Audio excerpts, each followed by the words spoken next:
Bonjour à toi et bienvenue dans cette nouvelle capsule marketing. Si c'est la première fois que tu tombes sur l'une de mes vidéos, je me présente, je m'appelle Alissa, je suis social media manager indépendante et entrepreneur digital. Ici, je te parle d'entrepreneuriat et de marketing digital parce que je suis convaincue que ce sont les racines solides sur lesquelles les personnes en quête de liberté, de sens et d'épanouissement doivent s'appuyer pour se créer une carrière sur mesure.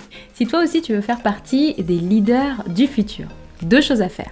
La première, abonne-toi à cette chaîne et active les notifications pour être informé dès la sortie d'une nouvelle vidéo business ou marketing dans laquelle tu vas trouver énormément de ressources, de conseils, de tutos et de cas pratiques afin de t'aider à élargir tes horizons de carrière. Deuxième action à mettre en place tout de suite, tu peux dès maintenant aller dans la barre de description pour t'inscrire à l'atelier gratuit 7 étapes pour créer une stratégie digitale efficace afin de savoir comment toi aussi tu peux imposer ta voix sur les médias sociaux de manière à attirer de nouveaux clients vers ton entreprise tous les jours.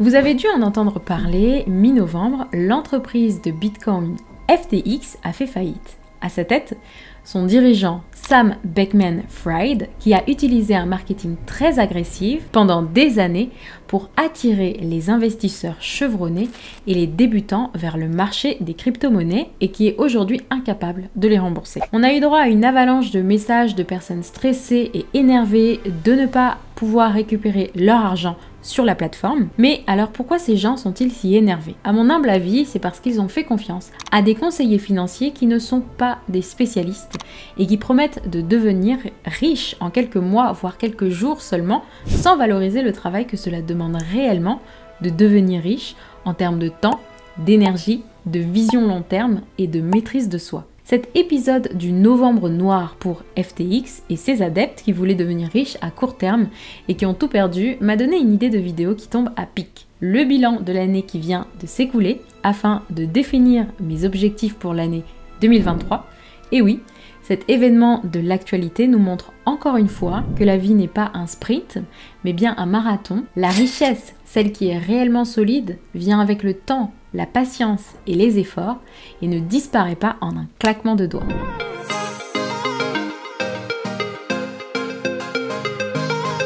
Tout d'abord, je tiens à vous remercier pour les 1000 abonnés. On arrive à grands pas aux 2000. Merci infiniment de me suivre, de m'écouter, de partager avec moi cette passion pour le marketing digital et l'entrepreneuriat. Même si je n'ai pas le temps d'aborder tous les sujets que je souhaite et de faire toutes les améliorations que j'aimerais, je tiens à améliorer la qualité du contenu que je vous propose de mois en mois. C'est pour cela que j'ai acheté cette nouvelle caméra et que j'ai fait un beau décor.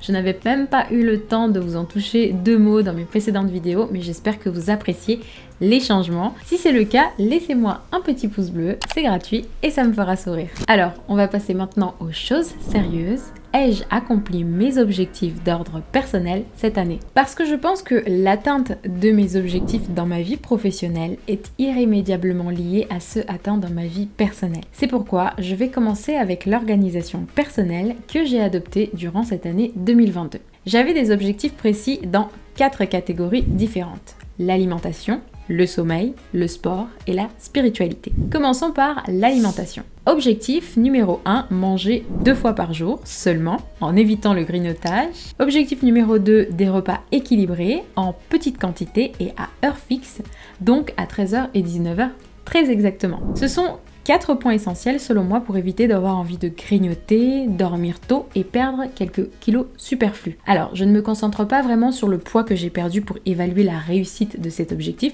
mais plutôt sur le fait de respecter mes engagements au niveau des heures de repas et de la quantité ingurgitée. Même si j'ai fait quelques écarts, surtout le week-end, lorsque je sors en famille ou entre amis, c'est normal, j'ai forcément tendance à grignoter.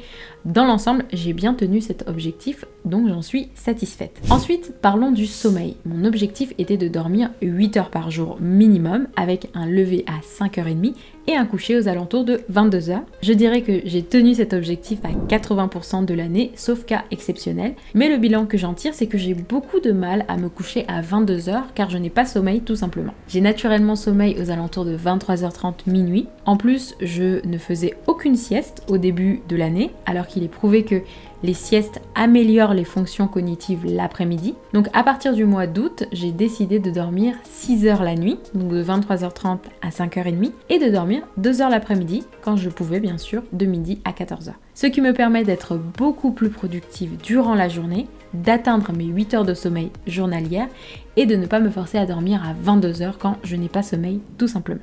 Pour ce qui est du sport, mon objectif était de faire 3 séances de sport de 30 minutes par semaine, le mardi, le mercredi et le vendredi, et une séance de 40 minutes à 1 heure le dimanche. La plupart du temps, j'arrive à tenir 3 séances par semaine.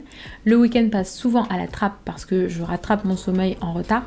Soit je privilégie le temps en famille, ce qui fait que je ne peux pas toujours faire la séance du dimanche. Mais dans l'ensemble, je tiens bien cet objectif, surtout que j'en ai vraiment besoin pour avoir un mental d'acier.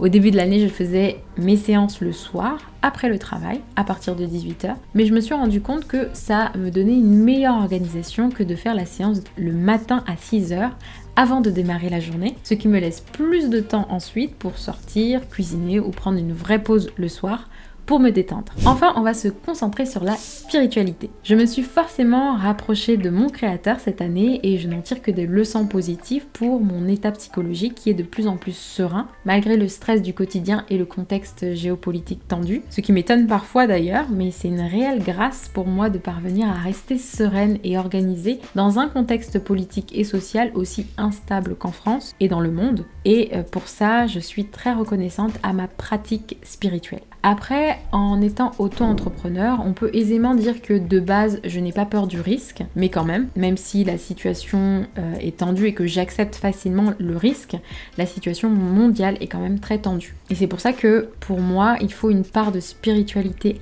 assez assidue pour continuer à se sentir bien. D'autre part, pour le côté purement psychologique, je me rends plus facilement compte de mes erreurs, je suis plus tolérante envers moi-même et les autres, j'ai une bonne énergie et un état d'esprit de battante, ce qui me rend beaucoup plus confiante et productive dans mon travail. J'apprends de nouvelles leçons chaque jour, je fais le maximum pour supprimer les comportements nocifs ou excessifs que je peux avoir. Je pratique aussi le jeûne 2 fois par semaine, ce qui participe également à mon bien-être physique et mental. Cela me permet aussi d'apprendre à me maîtriser d'une certaine manière en maîtrisant mon alimentation et en sélectionnant bien les aliments que je mange. Donc encore un point positif que je peux attribuer au fait d'avoir mis dans ma liste de priorités 2022 ma pratique spirituelle.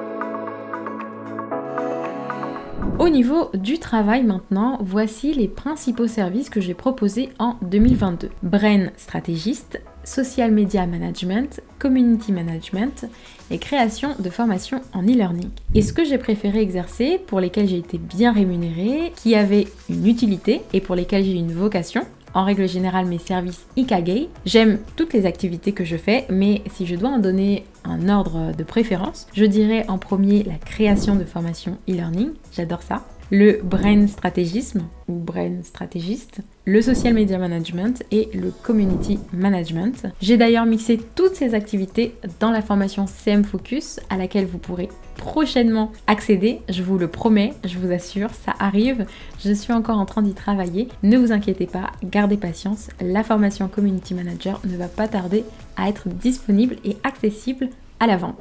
Ensuite, pour 2023, j'aimerais continuer à proposer ces services en mettant un accent plus poussé sur le développement de cette chaîne YouTube et la création de nouvelles formations. Et j'aimerais aussi développer une nouvelle compétence en 2023 qui est l'affiliation. Pour conclure, en 2023, je vais continuer à mettre l'accent sur l'équilibre entre ma vie professionnelle et ma vie personnelle pour conserver un bon état d'esprit psychologique. C'est indispensable pour continuer à prendre des initiatives et à être discipliné en tant qu'auto-entrepreneur. Cela veut donc dire privilégier une alimentation avec une majorité de fruits et de légumes, avec 2 repas 2 fois par jour, à heure fixe, et 2 jours de jeûne par semaine, mais également 8 heures de sommeil et 3 séances de sport hebdomadaires.